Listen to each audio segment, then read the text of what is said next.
Kevin, I don't care what I have to do to never drink a Bud Light again. This tasted like jet fuel. I don't care if I have to give money to J.K. Rowling and eat her clit.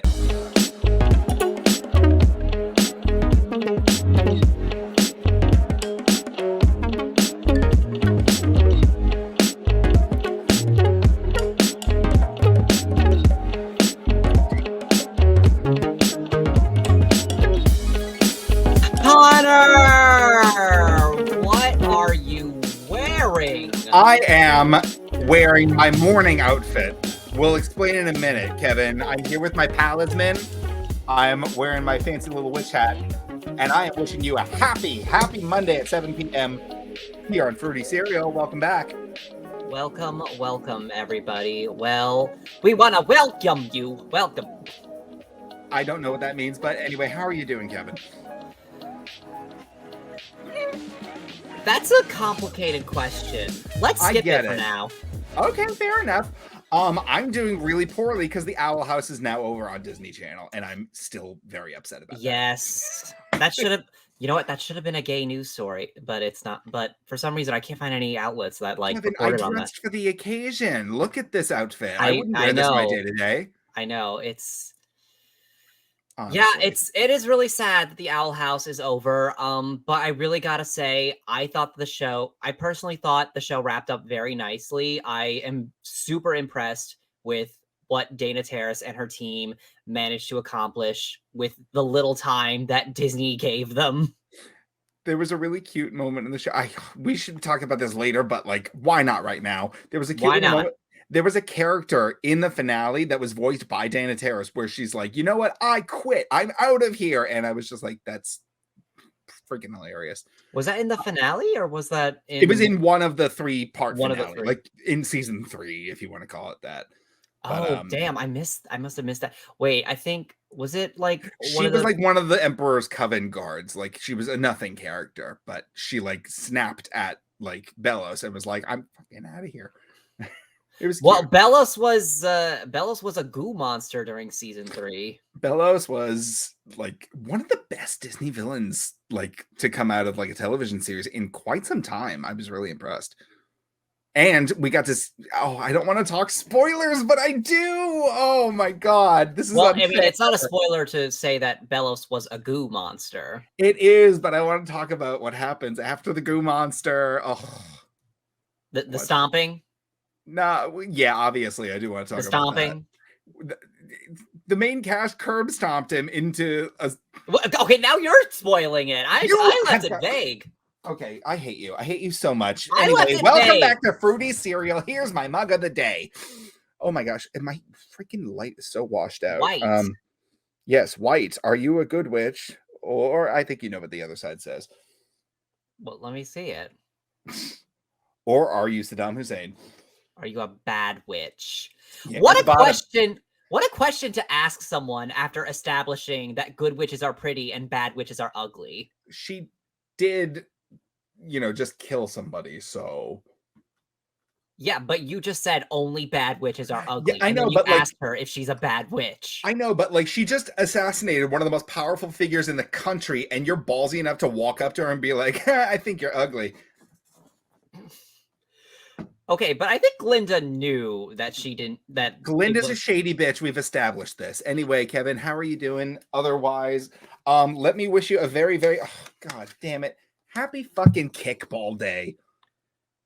Yay! Why every time we record this fucking show, it's always a sport related. Last week it was golfer's day. Now it's kickball. What the fuck is next Monday? I hope it's not going to suck. I think next Monday's fun. You're going to like next Monday. Oh, I'm going to like next Monday? Well, everybody's going to like next Monday, except for vegans. Is it National Pour Meat on Yourself Day? Is it National Meat Dress Day? Not in the slightest. My good God. Anyway, Kevin, I got to tell you a fun story. Is it National Eat what's that? What are those duck eggs where the duck is still fertilized? What is that called again? Ptarmigan? I don't know. Belu or something? I think it's called Belu or something. Milio? I don't know. Yeah, eat that in front of the mother. Kevin, please stop. Okay, I'm sorry. What? I don't think you are. I have a fun story. Okay, so I was out with my godfather today. We're having lunch. We get together on Saturdays and have a lunch and do whatever. In honor of legendary icon Dylan Mulvaney, I decided to get a Bud Light at this restaurant we went to. Oh, wow. I wanted to stick it to the transphobes. I wanted to, Wait, what time of the day was this? This was like 2 p.m. Damn, I guess it's 5 o'clock somewhere. It is a Bud Light. It has less alcohol than like a hard seltzer. Okay, chill. But and besides, Jerry had a martini, so I was clearly not the one there to party. But anyway, I get this Bud Light, which by the way, I've never had before. I only got it because I was like, I'm feeling wild and crazy.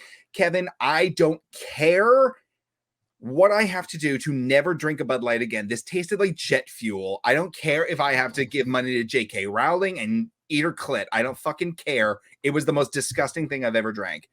I was repulsed, violated, and disgusted, and I will not let it happen again. I'm sorry, Dylan, but get sponsored by Crystal Light. Fuck, come on. Anyway. I guess you you can't really choose. You gotta pick your battles wisely. I was just so disappointed. I was like, oh god, I really thought I was giving it a try. And the worst part was Jerry, like, he paid for the meal and he saw that I was like not enjoying it. He's like, get something else, get something. I was like, no, it's fine. I like it. And I was like crying. Tragedy. Right.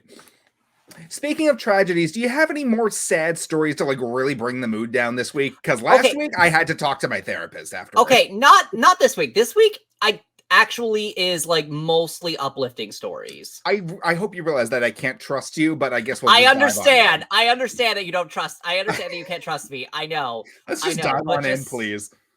But like, you don't really have much of a choice now, do you? No, I don't. So let's move on with it. Okay, so here comes my segment. Sounds gay. I'm in. Here it comes down the bunny trail. All right.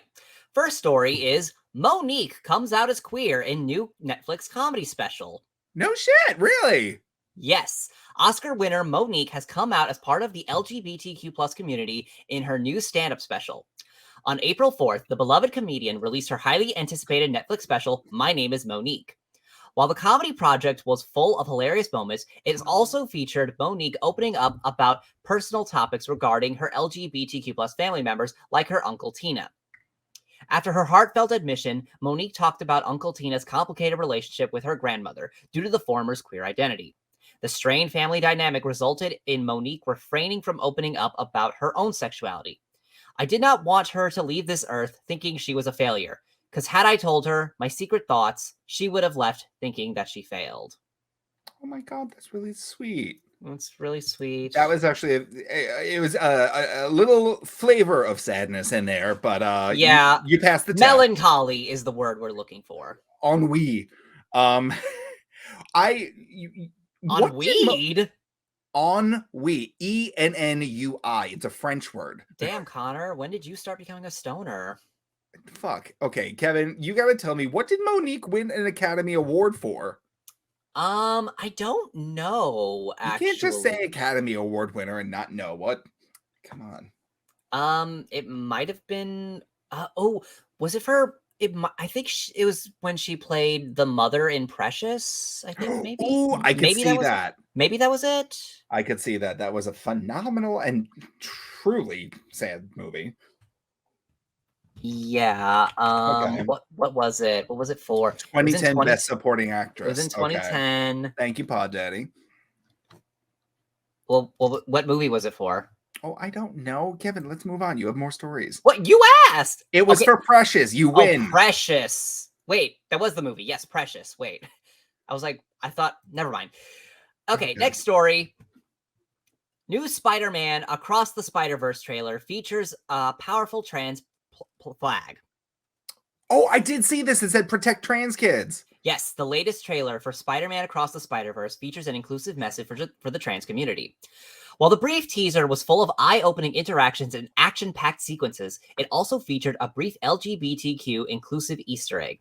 In a scene featuring Spider-Gwen in her bedroom, a Protect Trans Kids sign is pictured above Gwen's bedroom door. Shortly after the trailer was released, LGBTQ fans flocked to social media to praise the film's creatives for displaying a powerful LGBTQ inclusive statement. That is very sweet. Just for a little bit of context, Spider-Gwen herself is not trans. No, she is not. Okay, so I thought that was like a really good message to send, that you don't have to be, trans to display like, trans support in your creative space, your living space, anything like that. Like, allyship is welcome anywhere. And it seems that Spider-Gwen is doing really well. Yes. Spider-Gwen herself is cis, but she is an ally. Talk, Valentina! Ally. Okay. We'll love that, Stan. Yes. And who knows, maybe one of the spider people in the movie will be queer. Spider people sound so repulsive. Okay, but you know what I mean. I know, but just like to like, there's like 100. Have you seen the trailer? There's like 100 of them in this movie. I know, but like just the word spider people sounds like, so sinister. Odds are one of them has to be fruity. Could you imagine? It's just an army of cis. Kill me.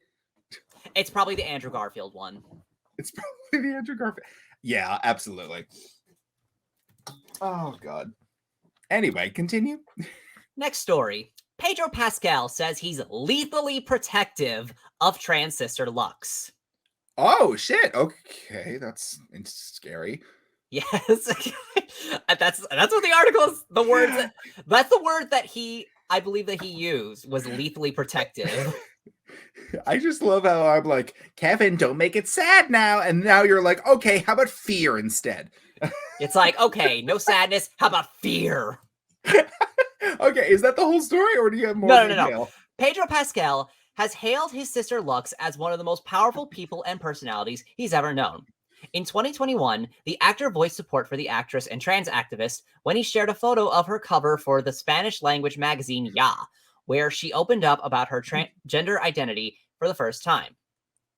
Pascal wrote in his native language, Mi hermana, mi corazón, nuestra Lux, which translates to my sister, my heart, our Lux. The Mandalorian star has discussed his admiration for Lux and the transgender community in the years since, becoming one of the industry's most outspoken allies in the process, and continued to do so in a recent interview with Esquire. With the current onslaught of legislation targeting trans rights in the United States, in addition to the ongoing fatal violence against the community, Pascal was questioned by the publication on what this moment in time is like for her. I wouldn't want to speak on her behalf, he explained, but she is and has always been one of the most powerful people and personalities I've ever known. My protective side is lethal, but I need her more than she needs me. Okay, that sounded like genuinely heartwarming. But he is lethally protective of her. I am still not going to fuck with Pedro Pascal in any capacity, but I feel like if I were to like attempt to go near his sister, I would be extra scared. Because I know he's getting like, all the thirst traps right now. He's all over TikTok for good reason. It's coughing season and all the girls I need for a big boy. Okay, that was terrible. But but sorry, I was just referencing the SNL skit he was in where that skit was really like a full circle moment, because that's where that song came from. It came from SNL, and now it's about Pedro Pascal, and everyone's like, oh, that song was from an SNL skit? Yes, you didn't know that? No. I only ever heard it on TikTok, so I was just like, oh, it's a song. Yeah, no, it's a song it was an SNL skit about, loving big boys, like big chunky boys. And I took it in earnest. I thought somebody actually wrote a song about loving big boys. No, it was used for comedy. I feel great now. I mean, but like, they meant it. It's like, I mean, yes, it is Here's the thing. Kind of... Authorial intent means nothing. So just because they meant it as comedy, people are now using it in earnest. So. Yeah, but they're using it in earnest to mean like big as in muscular, or sometimes not. Sometimes not even that. Sometimes they're just for guys that are hot. Like sometimes I see people use that audio for fucking twinks, and it's like, why are you? Do you not know what the word big means? Like Absolutely. Harry Styles? Harry Styles? Are you kidding me? My fucking God, Harry Styles. No, it's all of these like dainty, tiny, petite, frail, fragile women that are like, ooh, big boy. And it's like, teeny, tiny men. And it's like, okay. It's like one of them.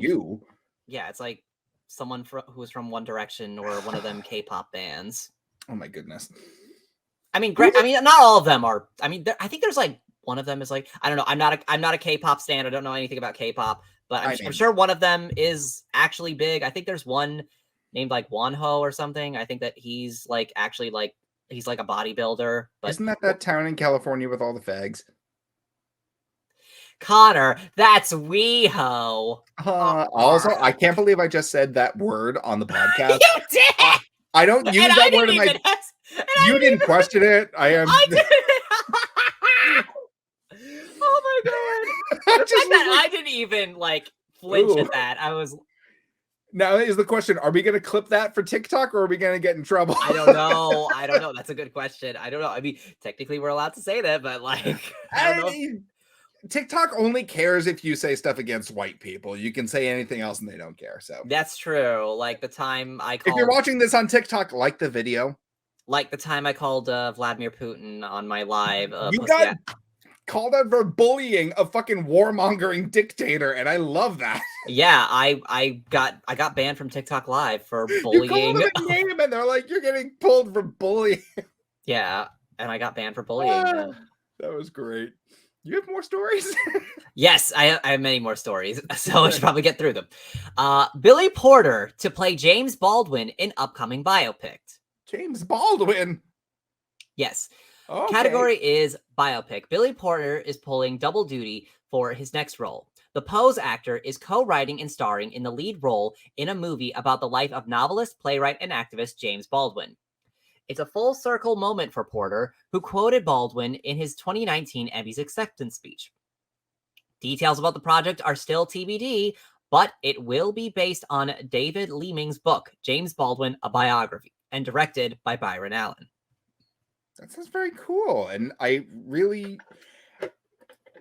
did not expect to see. I always associate Billy Porter with comedy. Because like that's just his like the vibe he gives off. Obviously, I saw him in that horrendous Cinderella movie, but Connor, have you not seen Pose? I have not seen Pose, so I am completely in the dark on that one. But I do know that it. Oh, I know it's like total drama, but I personally know him as a comedic actor, so I'm like this is something I'd probably be able to like jump in blind and like really enjoy, or maybe not. I don't know. Yeah, although I saw someone on Twitter like say that this is really ironic because of how anti-capitalist James Baldwin was, but I don't know. Does that sound like a reach to you? A little bit. People, if you look for controversy, you're gonna find it, and people love to just be like, "That's true." Well, people love to just be complaining about things. Exactly. Yeah. So I don't know. This sounds really cool. So definitely. Yeah. I mean, at least they didn't cast a straight actor to play him. Could you fucking imagine? Oh my god. Could you imagine? Just look in the past like 5 minutes. Could you imagine if they cast ScarJo? Of course, Scarlett Johansson. I love how Scarlett Johansson is just the face of like inappropriate like representation casting. Oh god, and she didn't really do that much. She turned that role down. Did that movie where she played a trans man? Did that even like come out? I don't think so. I think it got scrapped. It got scrapped. Okay, yeah. I'm almost positive. Yeah. All right. Okay, so next story. Orville Peck declares no one should police Diplo's sexuality. He can have his own journey. You saw Orville Peck. I did see him. Yes, I actually saw him this week in Asheville. I see good things do happen in Asheville, North Carolina. Very rarely, but yeah, they do. And yeah, I think I might be a stan now. I actually like legitimately wasn't before I went. I kind of just like went because it's like, well, I know who he is, and like, you know, it's a thing happening in Asheville, so I guess I don't know, might as well. And you had a good time, right? I did have a good time. It would have been better if I invited someone with me, but it was a very last minute thing, so I didn't really. Fair enough, but I couldn't really make plans, so it was kind of a last minute thing. But yeah, I did have fun. Yeah, and let me just read this article, and then I'll talk about my time there later. Okay. Queer country music star Orville Peck is advocating for his friend Diplo and his right to explore his sexuality after the DJ and music producer revealed that he is not gay. So speaking to Emily Ratajkowski, Ratajkowski? I think that's how you, yes, Ratajkowski. On her podcast, High Low, in March, Diplo opened up about his sexual experiences with other men, saying he was sure he had received a blowjob from a man before. In an interview with People, Peck, 35, gushed about his very open-minded friend Diplo and asserted that no one should police his sexuality. He is a very sweet guy, and he's very open-minded, and I think he, just like any of us in the world, should be allowed the freedom and space to explore whoever he is going to be with or wants to be with, Peck said. None of us need to police or worry about it, he added, reminding everyone that Diplo, 44, should be free to have his own path and journey. It's not the first time the music producer who worked with Madonna, Beyonce, and Charli XCX discusses sexuality publicly. In 2019, after a flight he was on, he had to make an emergency landing. He took the opportunity to tell his fans he might be gay. He might be. Yeah, which I didn't know about this. Yeah, he wrote, there's an Instagram post where he wrote about how his jet window cracked open and they had to, and they had to make an emergency landing, and he just, out of the blue, kind of mentions, I might be gay. What the fuck? Yeah. Okay. While Peck refused to draw any conversation about fans shipping him and Diplo, the pair have previously expressed how much they love each other. The two music stars have been close friends for years after they slipped into each other's Instagram DMs, which, wow, that wording. In 2020, they arrived together at the Grammy Awards, both clad in full cowboy getup. Peck has dominated the country's music queer scene since his debut single, Big Sky, in 2018, but recently shared that people laughed in his face when he first tried to make it in the industry. I mean, that's a pretty common thing in the industry, is yes, getting laughed at. When you first started the article, I misheard you, and I thought it said Orville Peck comes to defend Diplo sexuality. Like it was a new type of sexuality. Yes, we discovered a new sexuality. Like I'm bi, I'm pan, I'm Diplo. Like it's a new sexuality. Confused. It's, oh my god, what we're discovering new things. And I thought I thought Diplo was just like, I don't have a name for what I'm attracted to. I'm diplosexual. Like diplosexual. And I was gonna stand. I was 100% here for it. And Orville Peck's like, yes, he is. And I'm an ally to the diplosexuals. Ally. I don't know, but okay. That's very cool though. What was I going to have said? I forgot entirely. I don't know. We kind of, I wanted to talk about the concert after I read the article, yes, but like you kind of made me talk about it before. Yeah, and it was, I did listen to some of his songs prior to going to it, so like I could like have a little refresher, and yeah, and it's just, he's really good. He was really good there. I don't know what to say. He was handing out roses to people, so I don't know, maybe next time he's in town I'll try to get a front row ticket so I could get a rose.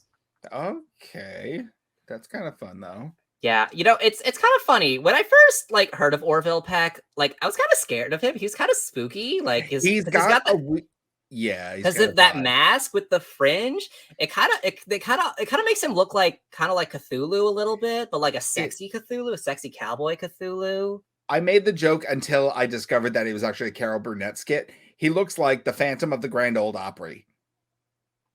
Wait, is that what his look is based on? No, but I was making the joke. He's got the mask on, and it's obviously country inspired. So I was like, "Oh, the Grand Ole Opry, Phantom of the Opera." I made the joke, but that was actually a Carol Burnett sketch.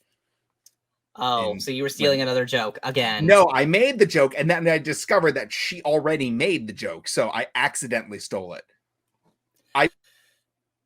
Carol Burnett came up with it first, so she gets credit for it. Okay, but you know what I mean, though? Like, I do. He's got a vibe about him that I kind of am like intrigued by. I don't want to get too close to. But now I do. But now I kind of see, like, you know, okay, he's human. But like, human. Still, I want to know what them fringes do. You're disgusting. Get yourself a beaded wig and go down on somebody you made at the bar. Okay, that sounded very specific, but all right. Same sensation. Okay, anyway. I beg of you. Oh, beaded wig. I thought you said beated wig, and I'm like, what is that? I don't even know what that means. What the fuck? Okay. Okay, I'm sorry. I misheard you. Continue. Okay, Disneyland keeps trolling Ron DeSantis as it announces first ever Pride event. Disneyland? Yes, Disneyland. In California. Yes, Disneyland in California will hold its first ever official gay pride in June amid Disney's ongoing fallout with Florida Governor Ron DeSantis. On April 13th, Disney Parks took to Twitter to announce that it will host Disneyland After Dark Pride Night. I'm happy Disney is finally doing something, especially in the wake of what is going on in Florida. The post has seen many share their happiness at the theme park, choosing to celebrate the queer community and its allies. But many others have also called for Disney World in Florida, where the anti-LGBTQ Don't Say Gay law was signed into law, to do the same. Yeah. So, So you're not the only one who thinks like, hey, why are we doing this in Florida where the drama is happening? Yeah, not for nothing. If I'm not mistaken, I don't know if a lot of people are familiar with this, but the concept of gay days at Disney. This is a group. It's a third-party company. It has nothing to do with Disney or anything, but it's this group of like socially, like, you know, I want to say gay men, but it is everybody in the community. The community. Exactly. The fruits. The all fruits? getting together and going to Disney World wearing the trademark red shirts. We all show up in red. And we just do the parks and socialize, and you can find people in your community, socialize, get numbers, get names, all that jazz. It's a wonderful time, but it's not affiliated with Disney in any way. Disney, of course, at this time, they know it's gay days. They know what's going on. They roll out the rainbow Rice Krispie treats and the rainbow ears and all that sort of stuff. But it's not like official, because I think obviously Florida is like, you know, not the place that you want to be like, hey, we're over here supporting the gays. And I feel like Disney's a little bit afraid to try. But if they actually did make that decision, it would be absolutely wonderful. Right. But now they are making that decision in California. Yeah, I know, but that's different state, different legislation, different political template. Yes, but I mean, it's a step. It's definitely a step. I guess like they're being cautious. They're being assertive, but cautious at the same time. Well, I mean, if Disney really wanted to, you know, support the gays, they could have kept the Owl House going. But Kevin, I just want to talk about that TikTok I sent you of the Disney approved ending for Owl House. Oh my god, where Lucy's showing that I'm bi, and then she gets kicked out of her. Yeah, Camila just closes the door on her, and she's out there in the rain. Oh god, I was laughing at that for hours. Did you think that episode? Did you think that was meant to be like a whole episode where Luz comes out to her mom? I don't think so. I like the fact that it was very, like, they focused on it. They made it very clear. It's like representation. And then Camila wore the little like pride pin for the rest of the series. And I was like, I almost said season, but like, yeah. Yeah, I didn't think it needed to be. I mean, you're not wrong when you say rest of the series, because the series. I know, but it just feels worse when you say it that way. But yeah, no, I really love that show. God, and I was very resistant. You got me into the show at gunpoint because I was like, I don't want to watch a gay show, but then I fell in love with it. So thank you, Kevin. It's like you're gonna watch the gay witch show whether you like it or not. Exactly. I fell head over heels. Freaking oh god. Also, the voice I really like I keep on forcing you to watch witch shows and you end up loving them. Yeah. Should I force you to watch the Mayfair Witches? I don't know what that is, but probably not. I don't watch that show either. My family does, but I don't. But the voice actor who plays Papa Titan is Aaron Hansen of Game Grumps. Yeah, it is. I didn't realize that when I heard the voice and I was like, I know him. And then I saw the credits. I was like, oh, that's Aaron. Love him. Interesting. More stories? Yes. Okay. Lil Nas X sends powerful message to LGBTQ fans in Saudi Arabia. Oh my God. Okay. Grammy winner Lil Nas X sent a heartfelt message to his LGBTQ fans in Saudi Arabia on April 12th. A Lil Nas X news Twitter account revealed that his hit track Sun Goes Down reached #1 in Saudi Arabia. In the powerful song, which was included on his debut album Montero, Lil Nas X opened up about his life before fame and the obstacles he faced regarding his sexuality, depression, and suicidal thoughts. In response to the touching news, the rapper took to Twitter to send an encouraging message to his LGBTQ fans in Saudi Arabia. To my fans from Saudi Arabia reading this, I hope this song is getting you through whatever you're going through, he wrote. Is that it? Yeah, I guess so, but... I really thought there was more to it than that. I was like, and? Okay. Well, actually, wait, there is more. I hope this song gets you through whatever you're going through, and I hope someday soon the laws against us change and you can be free in your own home. Okay, that is a bit more... Sorry, the article cut that part out. I don't know why they did, but... I mean, it's succinct. It's nice, but I like the extended version. Yes, the extended cut, the Snyder cut. Does Zack Snyder like gay people? I don't know. I feel like in public he'll say yes, but in private he's used the F slur, like I did earlier today. Okay, but Connor, have you seen his movies? Like, they're pretty gay. Yeah, I know, but we're popular. We're marketable now. So. Like, he really likes men's bodies, like, a lot. And you're gonna shame him for that? What the fuck? Well, I mean, if he's homophobic, I'm just saying that's a little hypocritical. Kevin, all of the homophobic Republican senators are currently in a bathroom in the mall, tapping their foot, trying to get somebody's attention. So yeah, and they're hypocrites, and that's bad. It is bad. Your Southerners coming out. I've been here. I've been in this state too long. Longer than Lil Nas X has been famous. Yeah. Bringing that up again. Your angst tweets are what give me like, where can we follow you to see some of your angst tweets, Kevin? Where you can follow me anywhere at It's Kevin O'Lear. Bravo. I haven't tweeted any angst tweets in a while. Maybe I should. I know your medication's doing well. Anyway, last but not least story of the week. The Drag Race season 15 finale screamed trans rights. And while we're not going to spoil the Owl House, we are going to spoil the Drag Race finale. So if you don't want to be spoiled, I don't know. You're just going to have to skip ahead here. I don't know, because I'm going to tell you who wins. Do your best. I'm just going to say it. I'm going to say it. I mean, they have until Monday. You have until Monday to watch the finale. Oh, that's 3 days. You have 3 days to watch the finale.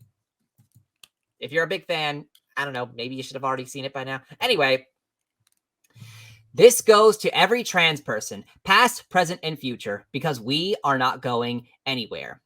Reactions to a Drag Race crowning have rarely been so unanimous, but the finale of season 15 has seen the internet erupt with joy over this year's winner, Sasha Colby, former Miss Continental and trans goddess, but Sasha Colby's win was just the cherry on the cake of an episode full of political statements and a fabulous clapback to the rising tide of anti-drag and anti-LGBTQ legislation sweeping the U.S.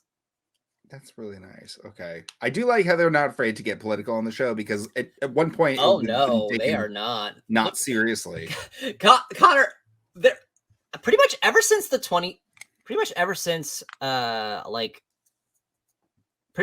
Trump got elected, they've been ending every episode with the queens holding giant signs that say vote. Oh, shit. Love that. Yeah. See, this is why we balance each other out. You see the stuff that's like commonplace, and I'm just like completely clueless. I'm the perfect consumer. Yeah, there was a whole Rusical challenge, which, in case you don't know, those are you can figure it out, right? Yes, Rusical, I do know. Musical. I do. That was a parody of Grease about Trump. Ew. But it was like about all of the women around the Trump administration. So like there was like Sarah Huckabee Sanders and Kellyanne Conway, but then there was also Rosie O'Donnell and Hillary Clinton. I think Hillary Clinton was in it. I don't remember. And Oprah was in it for some reason. I don't know. It was weird. That was a weird. Marjorie Taylor Greene? I think this was before Marjorie Taylor Greene was elected into office, so I don't think she was in it. Jesus Christ. But yeah, that was weird. But then, oddly enough, in this season, they did their Rusical was a parody of Footloose called Wig Loose, and it was about a town where drag was banned. That makes sense. And keep in mind, this was all filmed a year ago. Oh. Yeah. Okay. So, and they brought that up in the finale. They were like, we filmed that episode a year ago, and now it's unfortunately a harsh reality. And then actually, oddly enough, Orville Peck performed one of the songs from that with Leland, who's like the new music producer that like works with all the queens in their songs. Can Drag Race predict the future like The Simpsons? Maybe Drag Race is the new Simpsons predicting the future. I would love that. But yeah, they performed one of the songs from Wig Loose, which was actually one of the serious songs in the show, because there is a serious song in it. It's not all just kikis and cuckoos, but it is kikis and cuckoos. Please don't say that. I'm sorry. Okay. Anyway. I don't know why I did that. That's the thing that one of the queens, Mistress Isabel Brooks, does. It kind of almost looks like I'm doing the John Cena. Can't see. Yes, it does. Continue. No, it's just and so yes, Drag Race does get political sometimes. Love that. I guess sometimes they predict the future. They're the new Simpsons. Go figure. I would love for that to be like a criteria for being eligible to win the competition. It would be like, which queen predicted the most on this season? I fucking hate RuPaul. Sorry, I'm not going to get an invitation. No, that was good. That was a good invitation. I mean, it was better than Trixie Mattel's, that's for sure. Your prediction was sorry, I fucking hate her. Your denim was dead. Well, sure. Hey, RuPaul, frack you. Kevin, do we have any more stories while you? Nope. That concludes my segment. Sounds gay. I'm in, and I know this one went for long, but we did detour quite a bit. I want to take a massive detour right now. Kevin, Drake Bell went missing. Yes, he did. Oh my God, that's right. No, this story is nuts. Okay, so Drake Bell goes missing. Nobody knows where he is. Everybody's like, where the fuck is Drake Bell? He's just not able to be found. And then... Didn't he get arrested, though? No, he left his phone in his car and didn't answer people for 24 hours. And people just reported him missing. Well, wait, is he actually missing? Or no, he tweeted out the next day. He's like, guys, I'm fine. I just left my phone in my car. Aww. I know.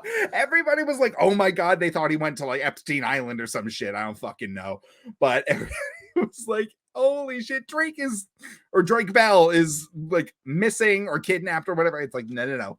Y'all are just looking for drama where there is none. He just left his phone in his car? Yes. But didn't he get arrested for like sexting, like for like having sexual relations with an underage girl? That is correct. He was charged with child endangerment, and he pleaded no contest, or he pleaded guilty. So and, why he in jail? He's a white celebrity, Kevin. God, have some respect for the privilege. Jesus. Yeah, but that was like the funniest thing. I was like, people just freaking out, being like, Drake, where's Drake? Drake, where's Drake? I really was like, I love that. I was hoping that he had gone missing, because we obviously cannot stand a fucking pedophile. Yeah, but, no, that's not okay. No, it's not. Yeah, so that was a story that happened this week. It's like if he had gone missing, it's like good riddance, honestly. Absolutely, but it was, oh my goodness. There was another story that I had to talk about, and I saved it onto my phone. I forgot. There was one on here. This is a potential hyperfixation of the week, so we might talk about that next week. So yeah, we'll leave it at that. We'll leave it at that. Okay. Yeah, no, we talked about the Owl House. What else did we want to talk about today, Kevin? I don't know. I thought you had a thing. You thought I had a thing? I thought you had another thing. I'm sorry. Would you like me to just get into my hyperfixation? Let's do that. Sounds good. Let's go into my hyperfixation of the week. Kevin, let me start by saying Christos Anesti. Happy Easter, which we did just pass, but tomorrow is Greek Easter, so that's a thing. Oh, Greek Easter. Okay. Greek Easter, Orthodox Easter. Kevin, what'd you do for Easter? I don't really think I did any. Oh, well, I made some TikToks You did. You were a menace on fucking TikTok. Yes, I made some Easter themed TikToks.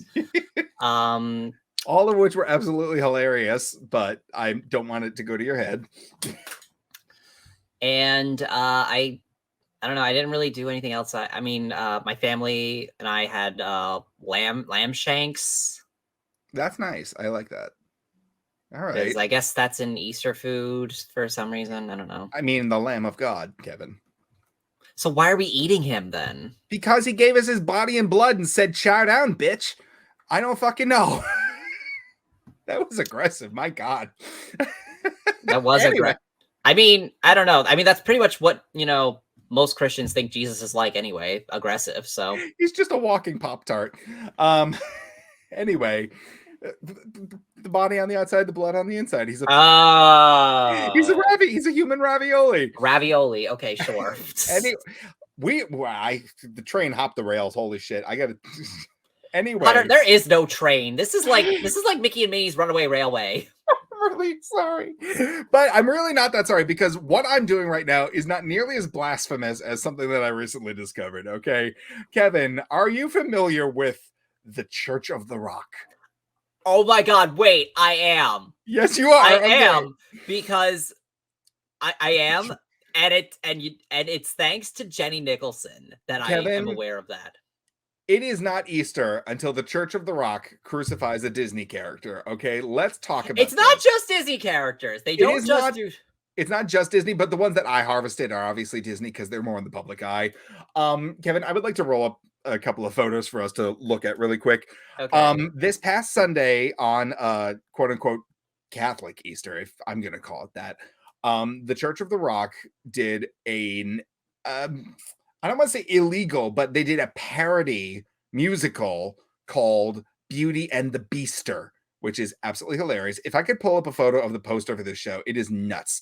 Okay. Wait, isn't that the beast mask that you can buy from Party City? It is absolutely that same fucking mask with the movable mouth and everything. Yeah, Easter 2023. This Church of the Rock is in Canada, by the way. Apparently Bronx Park, Canada. Every year they do a parody of a Disney movie or a movie popular culture thing that is an allegory for the crucifixion of Jesus.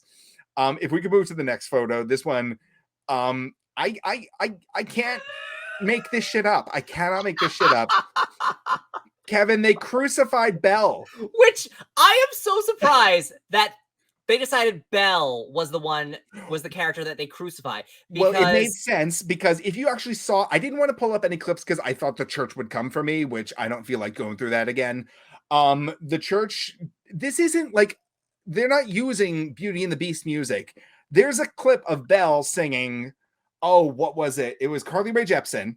You're God. Hard to look at because you're so hairy, but here's my number. They brought Carly into this. No, not Carly. Leave Carly alone. They brought Carly into this, and yeah, no, it made sense because Gaston's like, the monster has her under her spell. I think she might even care for him, and she's like, yes, I care for him. For the Lord hath said to give a shit about your neighbors. I don't fucking know. So it made sense because Belle's the one that actually loves everybody, if you want to believe that. But yeah, that's the one they crucified because she has enough love to blah, blah, blah. I don't fucking know. Okay, but first of all, it's a lot to unpack, I know. Is this the first time that a female character is the one being crucified? I honestly do not know because the one that I found. I think this is the first time a woman has been crucified, has been the Jesus figure in one of these shows.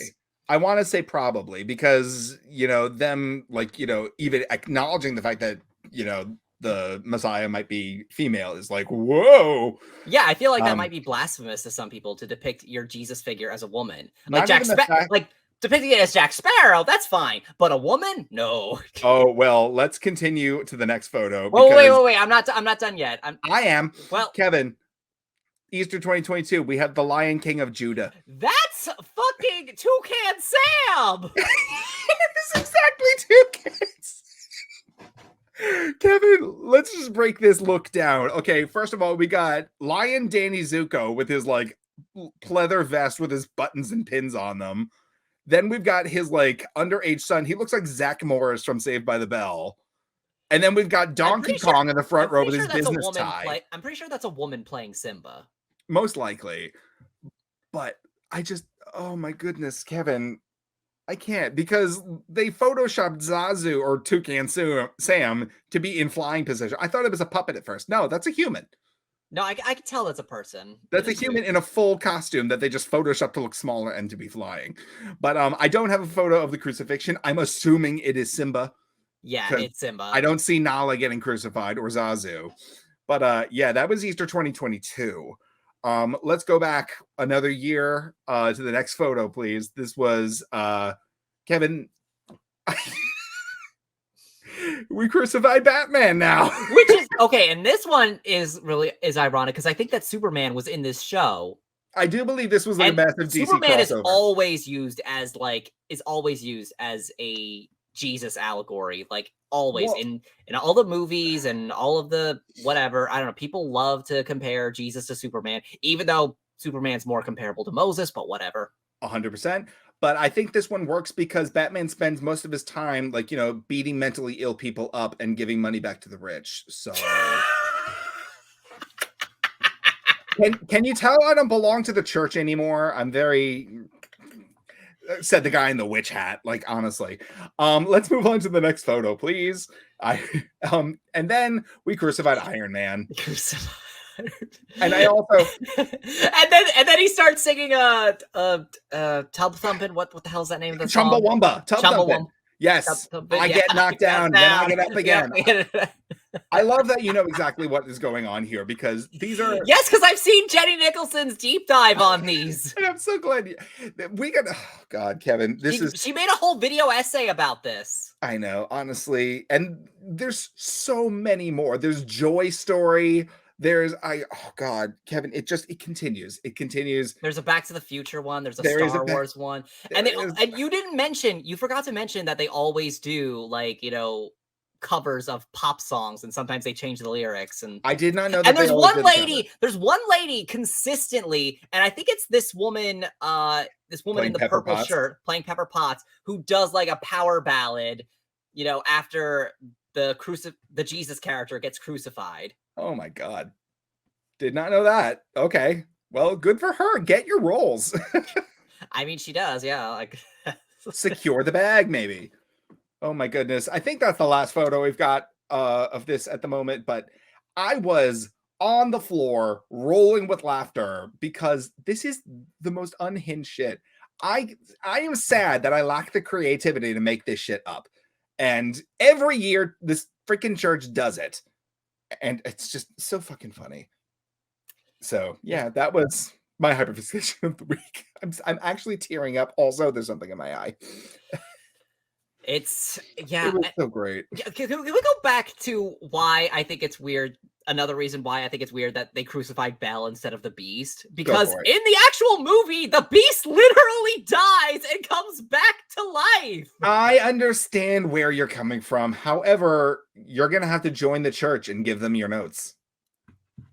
And are you prepared to make that journey to Canada and be like, hey, religious people, I'm a podcaster from the States and I suck dick.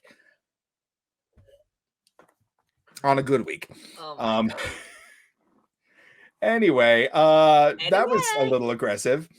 It was a little aggressive, a lot aggressive. And you know, the thing is that they actually have like really impressive, they sometimes have really impressive like sets and special and they're not even paying taxes. What the fuck? And they're not paying taxes. Have we never talked about those super churches that have like drummers on like flies, like going up to the stage? Yeah. And like fireworks and pyro? Like, God, I fucking hate. I don't want to say it out loud. I saw one mega church where the pastor was literally, they had him on wires and he was literally flying to the stage. And it was the most ridiculous thing I've ever seen. But it's also like, where's your taxes, bitch? You know what? IRS. Why is the IRS not on your ass? They should be. Just as a public service announcement, if you see any church in the United States endorsing a political candidate, doesn't matter how like hard or whatever, if your church endorses a political candidate, you can report them to the IRS and make them get shut down. because Snitch it is the 100% IRS. illegal. Snitch to the IRS. Yay. That's what we're Snitch to the is that the episode title? Snitch the IRS. Snitch the IRS. Oh my goodness. Send Deirdre Bobiedra on them. Yes. Okay. I understood that reference. Okay. You understood that reference. That was Jamie Lee Curtis, Best Supporting Actress. Yes. Sorry. Okay. Well, yeah, Kevin, I just was like, I cannot believe that I saw Belle get crucified while it was the funniest thing. It was so funny. I couldn't believe I saw Doc Brown get crucified. I can't believe Doc Brown. I believe it was Han Solo that got crucified in the Star Wars one, which you would think it would be Luke, but they did it where it's like they made it him being frozen in carbonite. Of course, that makes sense. Just from like a visual standpoint, that makes sense. But it also doesn't make sense that it's Han Solo and not Luke as the Jesus figure. Yeah, no, not at all. Oh my God. Could you imagine if they crucified R2-D2? How would that even work logistically? Oh, no.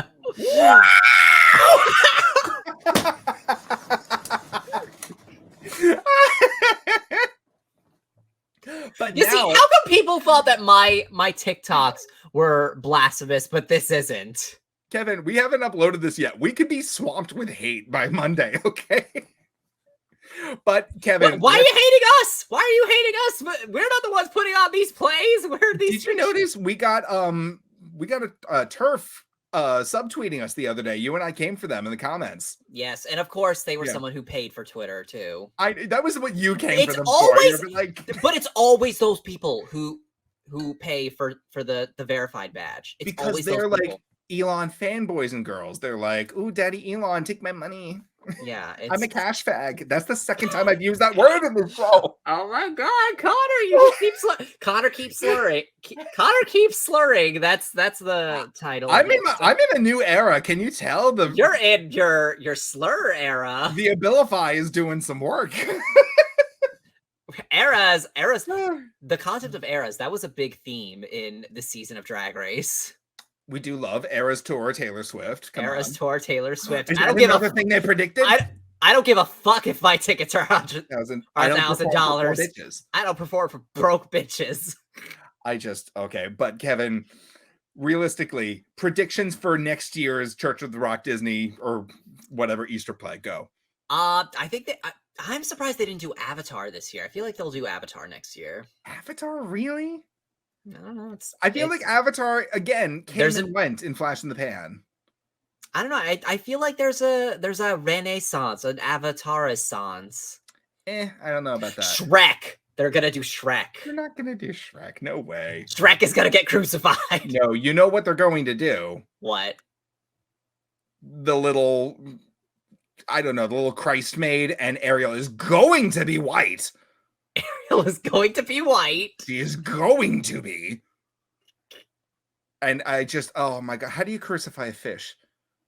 Oh, let's crucify Ursula, all the tentacles. The tentacle. It's an 8-point crucifix. No, Ursula's going to be Pontius Pilate. Ursula's going to be the one. No, wait, Ariel being crucified. That's probably what's going to happen after Ariel, after the spell wears off. When Ursula takes her, she's going to crucify her. Oh my good God, Kevin. Oh, I wonder if she's going to get crucified against King Triton's trident. Oh my God, probably. Kevin, we got to reach out to this church and give them our notes. Wait, what power ballad do you think that that red-haired lady is going to sing?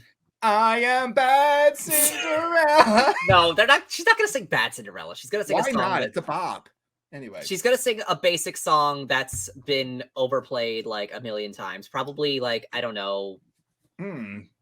Well, I don't know what they've done and what they're willing to redo. I don't know if they've got any sort of like. Did this year? Did they do Go Easy on Me? They're probably gonna do Go Easy on Me. Maybe. Oh, they probably got to do Unholy. No, they're not gonna do Unholy. No, well, but like tweak the lyrics to being like, "I'm so holy." I don't fucking know. I'm so holy. As she's getting crucified, I'm so holy. Get it? Swiss cheese. I'm so. So I think I need to retire for the night, Kevin. I think I've gone off the deep end. You have. You've gone off. So. Oh no, she's probably gonna sing "Shallow." I'm off the deep end. That was so loud. I'm so sorry to our sound editor. Watch as I dive in. No! Okay, well, this is our prediction for Easter 2024. If you would like to submit any of your ideas, you can do so if any of our social medias. As always, not Facebook though, because we're banned from there. Oh, we got banned from Facebook. Did we talk about that? We didn't talk about that last week. I forgot to talk about that. Yeah. Oh my God. Yeah. Facebook decided that they hate us, and I still don't know why. They didn't give us any information. No, we made an appeal and we heard nothing back. Heard nothing. So, and it's not just a post. Our entire page is gone. Yeah. Sorry, boomers. You're not going to get the up-to-date. Yeah. But if you would like to follow us on any other social media, TikTok, Instagram, Facebook, at Fruity Cereal, Fruity like the fruit, cereal like the number. And Kevin? You can find me anywhere at It's Kevin O'Lear. That's ITSKEVINOLEAR. And you can find me hiding in your closet, waiting to stab you with a hanger. Or on social media. No wire hangers. No wire hangers. You can find me on social media at Connor K Fitz 92.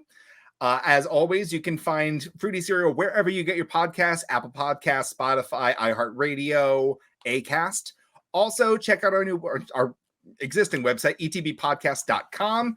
It's currently in development, but it's coming along, and I see a little merch tab on there. Kevin, did you notice that? Ooh, we got merch. We might, but the tab is there. Thank you guys so much for joining us on this wonderful, glorious Monday. And if you are watching this on YouTube, make sure to hit that like button, and please. Rate us on the podcast apps. A rating would definitely help us. We got a couple of nice ones on Apple already, but always happy to get some more. Yes. So only if they're 5 stars. If you're mean, I hate you. Yeah, don't be mean. Thank you for joining us. Or you can give us 5 stars and be mean, because honestly, the stars are yes, give us 5 stars and roast us. Oh yeah. Yeah, go do that. Come for my look. Come for my I'm giving like Elphaba and Judy Garland in summer stock. Like, come on, get happy. Anyway, thank you for joining us on this wonderful Monday. He has risen. And we will see you next Monday at 7 p.m. on the Empty the Bench Podcast Network. If you stay risen, you don't gotta get risen. If you say so. Thank you again, and we will see you next week. Goodbye.